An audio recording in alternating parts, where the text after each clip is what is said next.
దేవుడు ఎందుకు అబ్రహామును దహన బలి అడిగాడు? దేవుడు ఎందుకు అబ్రహామును దహన బలి అడిగాడు? ఆలోచించండి.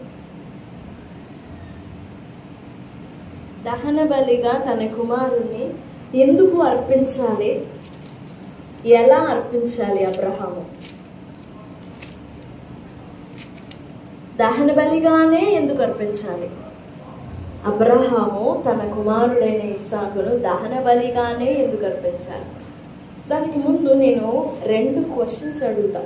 ఆ క్వశ్చన్స్ జాగ్రత్తగా అర్థం చేసుకోండి. 2వ వచనం చూడండి. నీకు ఒక్కడై ఉన్న నీ కుమారుని అనగా నీవు ప్రేమించు ఇస్సాకును తీసుకొని మోరియా దేశమునకు వెళ్ళి అక్కడ నేను నీతో చెప్పబోవు పర్వతములలో ఒక దాని మీద దహన బలిగా అతని అర్పించును. చూడండి, జాగ్రత్తగా ఆలోచించండి. దేవుడు ఎక్కడికి వెళ్ళమన్నాడు? అబ్రహాముని ఎక్కడికి వెళ్ళి దహన బలి అర్పించమన్నాడు? ఎక్కడికి? మోరియా. సరే, మూడు దినముల ప్రయాణం అంత దూరానికి వెళ్ళి నీ ఇష్టమైన నీ కుమారుణ్ణి, నీ బలమైన నీ కుమారుణ్ణి, నీ స్వాస్థ్యమైన నీ కుమారుణ్ణి, నీకు వారసుడై ఉన్న నీ కుమారుణ్ణి దహన బలిగా అర్పించుము అని చెప్పాడు. ఇప్పుడు అబ్రహాము మోరియా పర్వతానికి వెళ్ళేటప్పుడు ఒంటరిగా వెళ్ళాడా లేక దేవునితో వెళ్ళాడా?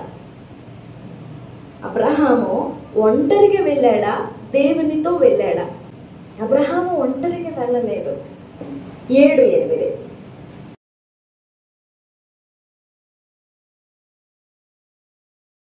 నా కుమారుడా, దేవుడే దహన బలికి గొర్రె పిల్లను చూచుకొను. 14వ వచనం. అబ్రహాము ఆ చోటికి యెహోవా ఈరే అను పేరు పెట్టెను. అందుచేత యెహోవా పర్వతము మీద చూచుకొనును అని నేటి వరకు చెప్పబడను. In English, and Abraham called the name of that place Jehovah Jireh, as it is said to this day, in the mount of the Lord it shall be seen. Jehovah చూచుకుంటాడు. The God will see to it. The God will look after it. The God will provide a land for himself. తన కొరకు దహన బలికి గొర్రె పిల్లను ఆయనే చూసుకుంటాడు. కొంచెం జాగ్రత్తగా అర్థం చేసుకోండి.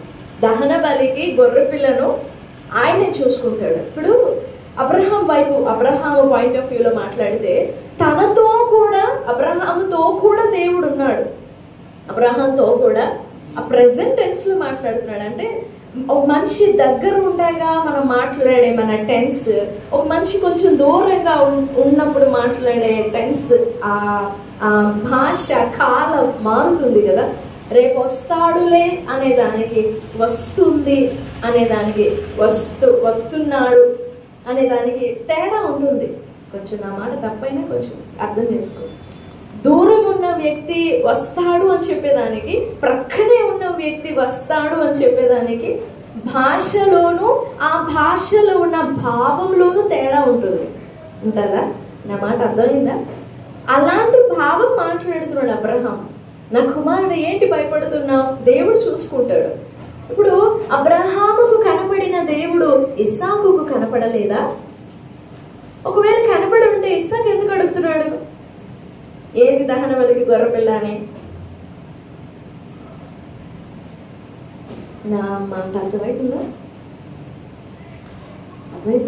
ఇప్పుడు అబ్రహాం విశ్వాసం ఏంటి? దేవుడు తనతో ఉన్నాడని. దేవుడు పలకాలి, దేవుడు తనతో ఉన్నాడని. అందుకే చెప్తున్నాడు తన కుమారుడు దహన బలి గొర్రెపిల్లేది అని. అంటే నా కుమారుడు నువ్వేం భయపడదు, ఇదిగో దేవుడు చూసుకుంటాడు అన్నట్టు, ఇదిగో దేవుడు చూసుకుంటాడు అన్నట్లుగానే. మరి ఈ ఇస్సాకుకి దేవుడు కనపడలేదా? ఇస్సాకుకి కనపడలేదా? కనపడితే ఎందుకు అడుగుతాడు అలాగా? అంటే ఇస్సాకుకి కనపడకుండా అబ్రహాంకి కనపడేటట్లు అదేమన్నా ట్రాన్సిషన్? దాన్ని బట్టి చూస్తే అబ్రహాముకు దేవునికి మధ్య ఉండిన సంబంధం, అబ్రహాము అనే చెప్పడం కంటే కూడా ఒక వ్యక్తి దేవునితో నడుచున్నప్పుడు ఒక దేవునితో నడిచే వ్యక్తికి ఉండే సహవాసం అలాంటిది. దేవునితో నడిచే వ్యక్తి ఎప్పుడు కూడా ఆ sense of security, sense of presence కలిగి ఉంటాడు. అబ్రహాము అదే ప్రెజెన్స్ కలిగి ఉన్నాడు తన జీవితంలో. మోరియాకి వెళ్ళమాను, లేకపోతే ఇంకొక పర్వతాన్ని కూడా వెళ్ళమాను. అబ్రహాం వెళ్ళగలడు. కారణం ఏంటి అని అంటే మరొక విషయాన్ని ధ్యానం చేద్దాం. ఈ భాగంలో అబ్రహాముని దేవుడు ఎందుకు దహన బలిగా తన కుమారుని అర్పించు అని అడిగాడు అని అంటే, దేవుడు తనతో నడిచే వ్యక్తిని, తనతో నడవాలనుకునే వ్యక్తిని, దేవుడు తను ఎవరితో నడవాలనుకుంటాడో ఆ వ్యక్తిని విధేయత యొక్క లోతుల్లోనికి తీసుకెళ్తాడు. దేనిలోనికి? విధేయత యొక్క లోతుల్లోకి తీసుకెళ్తాడు. అట్టడుగు భాగం, the uttermost depths of the obedience. ఇక ఆ అట్టడుగు భాగంలో ఇంకేం ఉండదు, ఒక్క విధేయత, ఒక్క మాటే కనపడుతుంది, ఆజ్ఞ ఒక్కటే కనపడుతుంది. ఇంకా అందులో మన భావాలు, మన మిస్అండర్స్టాండింగ్స్, మన ఒపీనియన్స్, మన అండర్స్టాండింగ్స్, మన పర్స్పెక్టివ్స్, మన దృష్టి, మన గర్వము, అసలు నా రూపము, నా శరీరము, నా జెండర్, నా ఏజ్, ఇవేవి కనపడవు. అంత అట్టడుగు స్థాయిలోనికి తీసుకెళ్తాడు దేవుడు. తనతో నడవాలనుకునే వ్యక్తిని దేవుడు ఎవరితో నడవాలనుకుంటాడో ఆ వ్యక్తిని విధేయత యొక్క అట్టడుగు భాగంలోనికి, లోపల భాగాల్లోనికి తీసుకెళ్తాడు. విధేయతలో చాలా రకాలు ఉన్నాయి, కానీ పరిశుద్ధమైన లోతైన విధేయత ఒకటి ఉంటుంది. Levels of obedience. కొంతమంది ఏం చేస్తారంటే ఒక మాట చెప్పినప్పుడు నాకు ఇష్టం లేదు, నేను చేయను అంటారు. కానీ కొంత టైం తర్వాత చేస్తారు. కొంతమంది ఏంటి, నేను చేస్తాను అంటారు, తర్వాత చేయరు. ఇంకొంతమంది ఏంటంటే వాళ్ళకి వీలు పడిందా చేస్తారు, వీలు పడలేదా అంతే, ఏది తిరగబడతారు దేవుని మీదనే. చేయడానికి ప్రయత్నించాను, చేత కాలేదు, నన్నేం చేయమంటావు, నువ్వు శక్తి ఇవ్వకపోతే నేనేం చేసాను. వెళ్ళాలనుకుంటున్నాను, నేను ఆ నీళ్లలోనికి వెళ్ళి దూకాలనుకుంటున్నాను, కానీ నాకంటే ముందు వచ్చి వేరొకరు దూకుతున్నారు, నా వల్ల కావట్లేదు, నన్నేం చేయమంటావు. ఎవరమాట నింది? నేను వెళ్ళాలనుకుంటున్నాను, చేయాలనుకుంటున్నాను, కానీ నాకంటే ముందు ఒకడు వచ్చి దూకుతున్నాడు. ఎవరమాట నింది? యోహాను సువార్త 5వ అధ్యాయం 7వ వచనం. నీళ్లు కదిలింపబడినప్పుడు నన్ను కోనేటిలోనికి దించుటకు నాకు ఎవడునూ లేడు గనుక నేను వచ్చినంతలో మరి ఒకడు నాకంటే ముందుగా దిగును. తప్పెవరిదే? అసలు తప్పుంది అక్కడ? ప్రభు ఏం అడిగారు ఆ వ్యక్తిని? 6 యేసు వాడు పడి ఉండట చూచి వాడు అప్పటికి బహు కాలం నుండి ఆ స్థితిలో ఉన్నాడని ఎరిగి స్వస్థపడగోరుచున్నావా? దానికి ఏం ఆన్సర్ చెప్పాలి? అవును, నాకు ఆశ ఉంది. ఆశను చెప్పకుండా ఎన్ని డొంక తిరుగుడు మాటలు మాట్లాడుతున్నాడు చూడండి. 38 సంవత్సరాలు పేరకపోయింది, ఆ విశ్వాసం కరుడుగట్టిపోయింది. అది వదిలిపోవాలంటే కష్టమే. 38 ఏండ్లు, ఇంకా 2 కలపండి, 40 సంవత్సరాలు. 38 ఏండ్లు పేరకపోయిన అవిశ్వాసము ప్రభు, జీవమైన ప్రభువు, సర్వమైన ప్రభువు, సత్యమైన ప్రభువే వచ్చి ఎదురు నిలబడి మాట్లాడితే, ప్రభువే వచ్చి నిలబడి మాట్లాడుతుంటే స్వస్థపడగోరుచున్నావా అని అడిగితే, నాకంటే ముందు వచ్చి ఎవరో దూరుతున్నారు, నేను చేయాలనుకుంటున్నాను కానీ నేను చెప్పాలనుకునేలోపు ఎవరో ఒకరు చెప్పేస్తున్నారు. అది విధేయత కాదు. విధేయత చాలా లోతుల్లో ఉంది. నీ విధేయత ఏ లెవెల్లో ఉందో పరీక్ష చేసుకో. అట్టడుగు స్థాయిన. ఇక అక్కడ నా అనే పేరుకి అవకాశం లేదు. నా అనే ఆ తలంపుకి, నా అనే తత్వానికి, నేను, నాది, నాకు చేత కాదు, నా వల్ల కాదు, నేను నేను నేను అనే పేరుకే అవకాశం లేదు. అంత రిక్తమైన స్థితి అది. ఇంకా చుట్టూ ఏ బౌండరీస్, ఏ యాంటీనాస్ ఉండవు. మనం ఒక మాట మాట్లాడుతున్నామంటే ఎక్కడో మనకి యాంటీనా ఉంటుంది, కొమ్ము ఎక్కడో ఉంటుంది. ఆ కొమ్మును బట్టి మనం మాట్లాడదాం, ఆ కొమ్మును బట్టి మనం ప్రవర్తిస్తాం. కానీ ఆ అట్టడుగు స్థాయిలో విధేయత యొక్క అట్టడు, the bottom, the uttermost part, the uttermost, బాగా లోతైనది. అంత లోతుల్లోనికి అబ్రహామును లోపలికి తీసుకొని పోయి అప్పుడు అంటున్నాడు దేవుడు, నీకొక్కడైనా నీ కుమారుని దహన బలిగా అర్పించి. అప్పుడు ఏం చేశాడు అబ్రహాము? ఇక నా రక్తం అని కనపడదు. అది అబ్రహాం నేర్చుకునేది. నా కొడుకు ఏంటి, నీకు ఒక్కడైనా నీ కుమారుని అంటావేంటి దేవా? నా కొడుకు ఏంటి, నువ్విచ్చిన కుమారుడే కదా. నా రక్తమా, నేను కన్నానా? నా బలంతో కన్నానా? నా జ్ఞానంతో నేను చేసుకున్నానా? నా సామర్థ్యమా ఇది? నా సామర్థ్యమా ఇది? అవెక్కడివి, నాకెక్కడివి బలాలు, సామర్థ్యాలు, జ్ఞానాలు, వయస్సు? నేను ఎప్పుడు రిక్తం అయిపోయాను కదా, నేను ఎప్పుడు ఖాళీ అయిపోయాను కదా. దహన బలి అనేది పర్సనల్ ఆఫరింగ్. ఉన్న బలులన్నిట్లో కూడా సమాధాన బలి, పాప పరిహారార్థ బలి, అపరాధ పరిహారార్థ బలి, వీటన్నింటిలోకెల్లా, ఉన్న బలులన్నింటిలోకెల్లా దహన బలి పర్సనల్. దహన బలి అర్పించాలి అనే ఆజ్ఞత లేదు. స్వతహాగా నేను దేవునితో సమాధాన పడడానికి, అంటే నేను ఏదైనా పాపం చేస్తే ఆ పాప విషయాలు పరిహారం పొందడానికి కాదు ఆ అర్పణ. వ్యక్తిగతమైన సహవాసం, నా బాండ్ స్ట్రాంగ్ చేసుకోవడానికి, నా నిలువెల్లా దహింపబడాలని, నా తల మొదలుకొని నా అరికాలి వరకు దేవునికి నేను సమర్పించుకోవాలి, నేను దేవునికి అర్పించుకోవాలి, నేను కమిట్ అయిపోవాలి అన్నప్పుడు అర్పించేది దహన బలి. అది అడిగాడు దేవుడు. పాప పరిహారార్థ బలి అడగల, అపరాధ పరిహారార్థ బలి అడగల, సమాధాన బలి అడగల. లేవి కాండమే పుట్టలేదు అప్పటికే 32వ అధ్యాయం నిర్గమాకాండంలో వారు లేచి ఆ బొమ్మకి, ఆ ఐడల్కి రేపు యెహోవా ఒక పండగ జరుగుతుందని చెప్పుకొని ఏమేం బలులు అర్పించారు? దహన బలులు, సమాధాన బలులు. మరి ఏంటో వాళ్ళ భావంలో అప్పటికి ఇంకా లేవి కాండం పుట్టలేదు.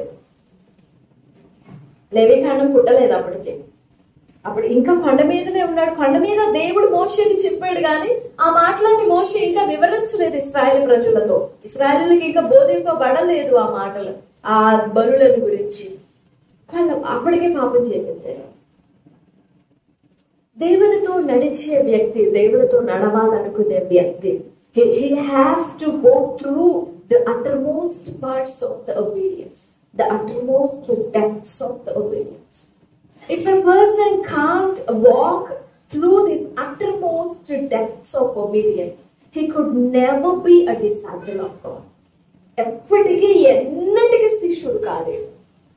దేవునికి శిష్యుడు కావాలంటే, దేవునితో నడవాలి అని అంటే, you and I have to go through this uttermost depths of obedience. విధేయత యొక్క లోతుల్లోనికి వెళ్ళగలగాలి. ఒకసారి నీ జీవితాన్ని పరీక్ష చేసుకొని చూసుకో. నీ జీవితంలో జరుగుతున్న పరిస్థితులలో దేవుడు నీకు అది నేర్పాలనుకుంటున్నాడేమో. విధేయత.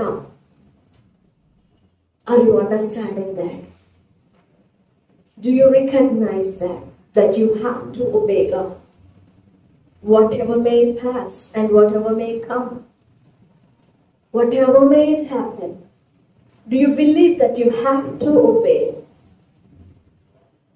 మంచి వృద్ధాప్యం వచ్చేసింది అబ్రహాములో.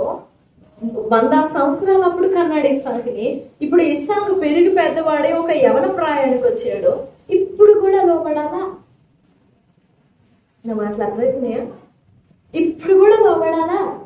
అప్పుడంటే లోపడ్డా, పిల్లలు లేరు కదా లోపడ్డాను, వాగ్దాన దేశం లేదు కదా లోపడ్డాను. ఇప్పుడు కూడా లోపడాలా? That was a personal question for Abraham. అదొక వ్యక్తిగతమైన ప్రశ్న. ఇప్పుడు నేను లోబడాలా వద్దా?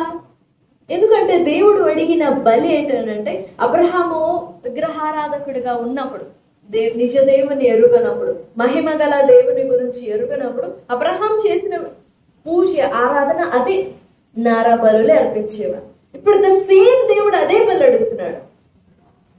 Should I consider this? Should I think about this? Should I do that to offer my son as a burn, to make my son Ashes? నా కొడుకుని బూడిద చేయాలా? దహన బలి అంటే అదే, బూడిద. దహన బలి అంటే అదే. ఆ బలి పశువును కాల్చి వేసేటప్పుడు పూర్తిగా తల మొదలుగా నరికాలి. దాంట్లో ఆ బాడీలో ఉన్న వేస్ట్ మాత్రం తీస్తారు. ఇక ఆ బాడీ అంతటిని కాల్చి వేసేటప్పుడు ఒక వాసన వస్తాయి. దానిని దేవుడు ఆగ్రహించేవాడు. ఇక మిగిలిన బూడిద అయిపోవాలి. అలా బూడిద అయిపోతేనే ఈ దహన బలి దేవునికి అంగీకారం అయినట్లు, అంగీకారం అయ్యేట్లు. అది బూడిద కాకపోతే అంగీకారం అవ్వదు, అంగీకరించడు, ఒప్పడు.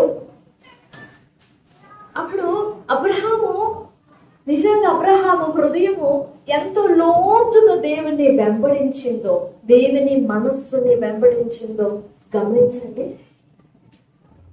అంటే దేవుడు తనలో తన జీవితంలో అంత లోతుగా క్రియ చేయటానికి అబ్రహాము ఒప్పుకున్నాడు. దేవుడు మన జీవితంలో క్రియ చేయాలనుకుంటాం కానీ, దేవుడు మనల్ని మార్చాలనుకుంటాం, మనల్ని బాగు చేయాలనుకుంటాం కానీ, మరి అంత లోతుగా వచ్చి క్రియ చేయునట్లు అనుమతించాం. చాలా మందిని చూస్తున్నాను, దాన్ని మార్చలేక అంటారు, నేను మారిపోవాలి అంటారు. But they won't allow God's word to go deep into their lives. అంత లోతుగా వాక్యాన్ని వెళ్ళనివ్వరు. అబ్రహాము రక్తపు లోతుల్లోనికి వెళ్ళింది దేవుని బంధం, దేవుని సహవాసం. నీ రక్తపు లోతుల్లోనికి వెళ్తారా? నా కొడుకు అసలు ఒక్క మాట కూడా కనపడలేదు. మరి నా కుమారుడా అన్నాడు కదా అని అంటే, అవును అంటాడు, నా కుమారుడు అంటాడు. అన్నాక మాత్రం నా బంధం అలా ఉందా ఏంటి? నా కుమారుడా అన్నాడు కదా అబ్రహాము, ఇంకా బాండ్ అలానే ఉంది కదా. నా కుమారుడా అని అన్నా గాని, అలా పిలిచినా గాని, ఆ కుమారుని తీసుకెళ్లి దహన బలిపీఠం మీద దహన బలి అర్పించడానికి కత్తి పైకెత్తిన వాడు ఏమాత్రం వెనుతీయలేదు. అప్పుడు అంటారు దేవుడు, ఇందువలన నీవు నాకు భయపడువాడవని నాకు కనబడుతుంది. ఎందువలన? చంపడం వల్ల. ఎందువల్ల అంటే అంతవరకు తెలీదా అబ్రహాం భయపడతాడని? అబ్రహాం లోబడేవాడని అంతవరకు తెలీదా? అసలు దహన బలికి భయపడటానికి ఏం సంబంధం? దహన బలికి విశ్వాసానికి ఏం సంబంధం? దహన బలికి విధేయతకి ఏం సంబంధం?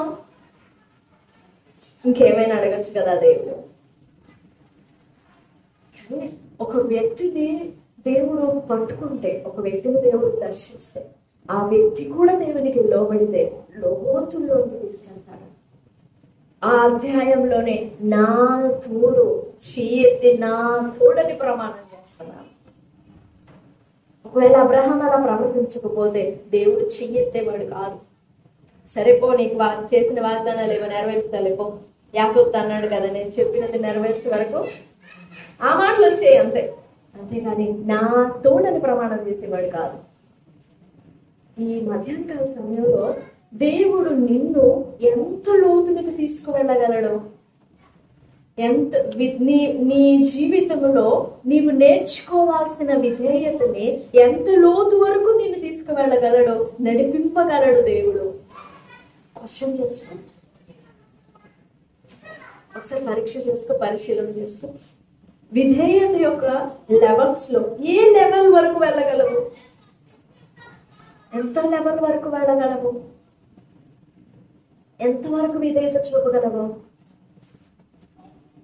in your words, in your actions, in your life, in your faith, in your prayer, in your worship, in your walks, whatever you do, how far can you go? How much length can you take to obey and to obey the depths of the uttermost depths? అంత లోతుల్లోనికి నువ్వు లోబడగలవా? మనం లోబడగలమా? వెళ్తావా అంత లోతుల్లోనికి? మనం వెళ్ళగలమా? అందరిని తీసుకువెళ్ళలేడండి. లోతుని తీసుకెళ్ళగలడా? లోతు పేరు లోతే, కానీ నువ్వు అసలు పై ప్రాంతానికి కూడా తీసుకెళ్ళలేదు. అట్లా తీసుకెళ్ళి అలా నిలబడగానే పచ్చగా కనపడిందట. ఈ ప్రశస్తమైన సమయంలో నువ్వు ఎంత లోతునకు వెళ్ళగలవా? విధేయత. నెంబర్ 3, అబ్రహాము దేవుడు అడిగిన మాట, దేవుడు అబ్రహాముకి ఆ ఆజ్ఞ ఇవ్వటానికి గల కారణం, దహన బలి అర్పించు అనే మాట ఇవ్వటానికి గల కారణం విశ్వాసపు యొక్క లోతుల్లోకి తీసుకెళ్ళాడు. విశ్వాసం యొక్క లోతులు. ఎంత విశ్వాసం అనంటే, నా కుమారుడా దేవుడే చూసుకుంటాడు. ఏది దహన బలిగా అర్పింపబడేది కుమారుడే. తెలుసు అబ్రహాంకి. తన కుమారుణ్ణే అడిగాడు దేవుడు. కానీ చూసావా ఇస్సాకు, దేవుడు ఎంత క్రూరమైన వాడు. ఇస్తానని చెప్పి మాట ఇచ్చి ఇప్పుడు మళ్ళీ నిన్నే అడుగుతున్నాడు. రిటర్న్ నిన్ను చంపేయమంటున్నాడు దేవుడు.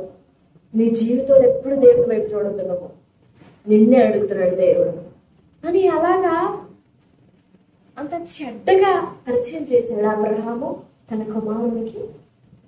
తన కుమారుడికి ఎంత విధేయత నేర్పాడో చూడండి.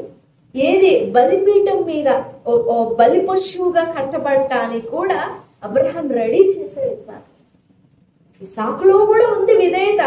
కానీ ఆ విధేయతని నూరిపోసి నేర్పిన వాడు మాత్రం అబ్రహామే. అబ్రహాం అలా నేర్పాడు, ప్లస్ ఇస్సాకు అలా లోబడ్డాడు. వాళ్ళిద్దరు ఎంత విశ్వాసం కనపడుతుందో చూడండి.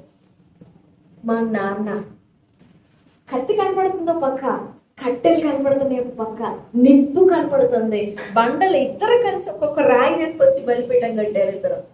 అన్ని కళ్ళ కనపడుతున్నాయి, కానీ ఏమన్నా నిందించాడా? ఏమన్నా దూషించాడా? ముసలోడు అయిపోయావు కదా, నువ్వేం చేస్తున్నావు, నీకు అర్థం కావట్లేదు, నీకు అసలు మైండ్ ఉందా, ఏమన్నా మైండ్ పోయిందా, అసలు నువ్వేం చేస్తున్నావు నీకు అర్థమవుతుందా అని. ముసలివాడు కదా, ఏదో ఒక దెబ్బ అట్లా వేసి పరిగెడితే కొట్టుకోలేడు అబ్రహాం. ఇది పర్వతం మీదకెక్కిందాక బెయర్షెబా నుండి మోరియా పర్వతము వరకు ఇన్ని అడుగులు, ఇన్ని వేల అడుగులు వేసుకుంటారు. అన్ని వేల అడుగుల్లో కూడా అబ్రహాంలో అడుగడుగున కనబడింది ఒకటి విశ్వాసం, రెండోది విధేయత, మూడోది దేవుని ప్రసన్నత. ఏదో ఊరికి పోయి దహన బలి అర్పించలేదు అబ్రహాం. విధేయత లోతుల్లోనికి వెళ్ళాడు, విశ్వాసము లోతుల్లోనికి వెళ్ళాడు, దేవుని ప్రసన్నతని కూడా అంత లోతుగా చూడగలిగాడు. కాబట్టి చెప్పగలిగాడు, నా కుమారుడా దేవుడు చూసుకుంటాడు అని. చెప్పిన ఆయనే చూసుకుంటాడు అని అదొక కాన్ఫిడెంట్ గా మాట్లాడటం కాదు, ఏదో చూడకపోయినా కానీ చూసినట్టు గర్వంగా మాట్లాడటము కాదు, లేకపోతే ఇస్సాకు మనస్సుని అట్లా డైవర్ట్ చేయడానికి మాట్లాడిన మాట కూడా కాదు. అది డైవర్ట్ చేయడానికి మాట్లాడలా, షూర్గా మాట్లాడాడు, ఖచ్చితంగా మాట్లాడాడు. నా కుమారుడా దేవుడే దహన బలికి ఎల్ రోయి ఆయన. He will look into it. He will provide. He will make everything gather for us. మన కొరకు అంతటిని గ్యాదర్ చేస్తాడు, సమకూర్చుతాడు. అందుకే వాక్యం చెప్తుంది రోమా 8:28లో 2 మాటలు చదువుకొని ముగించుకున్నాం. రోమా 8:28 దేవుని ప్రేమించు వారికి, అనగా ఆయన సంకల్పం, ప్రేమించు వారికి సంకల్పము చొప్పున పిలువబడిన వారికి మేలు కలుగుటకై సమస్తమును సమకూడి జరుగుచున్నవని. ఇప్పుడు ఎఫెసీ పత్రిక 6వ అధ్యాయం 24వ వచనం. మన ప్రభువైన యేసు క్రీస్తును శాశ్వతమైన ప్రేమతో ప్రేమించి వారికి అందరికీ, చూసారా 24 వచనం, శాశ్వతమైన ప్రేమతో ప్రేమించి వారికి అందరికీ కృప. ఎవరికి కృప కలుగుతుంది? ఎంత ప్రేమ, ఎలాంటి ప్రేమ? కృప కావాలి అని కోరుకుంటాం, కానీ దానికి ఉన్న కండిషన్స్ కనపడవు మనకి. ఒట్టి ప్రేమ కాదు, శాశ్వతమైన ప్రేమతో ప్రేమించు వారికి కృప. ఈ రోమా 8:28లో దేవుణ్ణి ప్రేమించే వారికి మేలైన కీడైన సమస్తము సమకూడి జరుగుతాయి. మేలైన అది కీడైన. అబ్రహాము ప్రేమించువాడు దేవుణ్ణి, అబ్రహాము లోబడువాడు దేవునికి, అబ్రహాము విశ్వసించువాడు దేవుణ్ణి, అబ్రహాము విధేయత చూపువాడు దేవునికి. అందుకే కృప బయలుపరచబడింది, కృప ప్రత్యక్షమైంది. అబ్రహాము వెనుక తట్టున చూసిన గొర్రెపిల్ల ఏంటనుకుంటున్నారు? చదవండి 22వ అధ్యాయంలో, ఆదికాండం 22వ అధ్యాయం. కనులెత్తి చూడగా 13వ వచనం.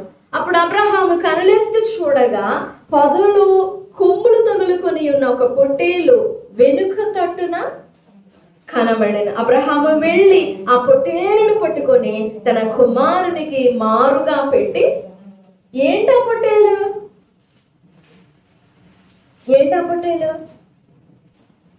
తదుపరి కాలంలో బలి పశువుగా రాబోతున్న యేసు ప్రభు వారిని చూశాడా అబ్రహాము? తన కుమారుని బలర్పించేటప్పుడు, ఇస్సాకు కూడా తను బంధింపబడినప్పుడు కళ్ళు గట్టిగా మూసుకొని ఉంటాడు, కళ్ళు తెరుచుకుంటాడు. ఒకసారి ఆ సన్నివేశం ఊహించుకోండి. నేను లేని దాన్ని ఇమాజిన్ చేయమనట్లేదు, ఆ సన్నివేశాలు ఊహించుకోండి. చేతులు మొత్తం బాడీ అంతా తాడుతో కట్టేశాడు. తాడు కూడా తెచ్చుకున్నాడు అబ్రహాం. మరి ఆ తాడు ఇస్సాకు చూసాడో లేదో. తాడు కూడా తెచ్చుకొని బంధించి కత్తెట్ల పైకెత్తగానే స్వరం వినపడింది. ఏమని? అబ్రహామా, 2 సార్లు చిత్తం ప్రభువా. ఏది చెయ్యి కత్తి పైకెత్తి కూడా చిత్తం ప్రభువా అంటున్నాడు. ఆ చిన్నవాణి ఏం చేయదు, ఆ చిన్నవాని మీద నీ చేయొద్దు అనగానే మరి ఇంకేం చేయాలి? నువ్వేమో దహన బలి అడిగావు. గొడిగాడా? ఎంత ఎంత పేషియన్స్ చూడండి. ఆ టైంలో కూడా కనిపెడతారు ఎవరన్నా? కత్తిపైకెత్తి ఎవరన్నా కనిపెడతారా? అబ్రహాం అలా చేయలేదు. కత్తి పైకెత్తి ఉంచి చూస్తున్నాడు. ఇంకా మనం అలా చూడగలుగుతామా?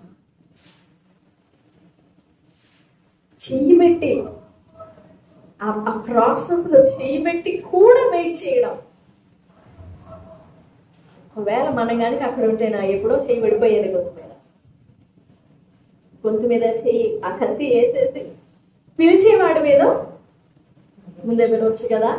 ఇప్పుడు నా కుమారుని నువ్వే తీసుకుంటా, అతని గాయకట్టు అనే దేవుని డిమాండ్ చేస్తా అంటే తొందరపాటు, అది విశ్వాసం కాదు. విధేయతలో ఓర్పు ఉంది, అదొక ప్యూర్ పేషెన్స్. అంత ఓర్పు గలవాడు కాబట్టి రాబోయే కాలాలకు దేవుడు బయలుపరచబోచున్న రక్షణని అబ్రహాము చూపించాడు. లూకాసు వార్త 2వ అధ్యాయము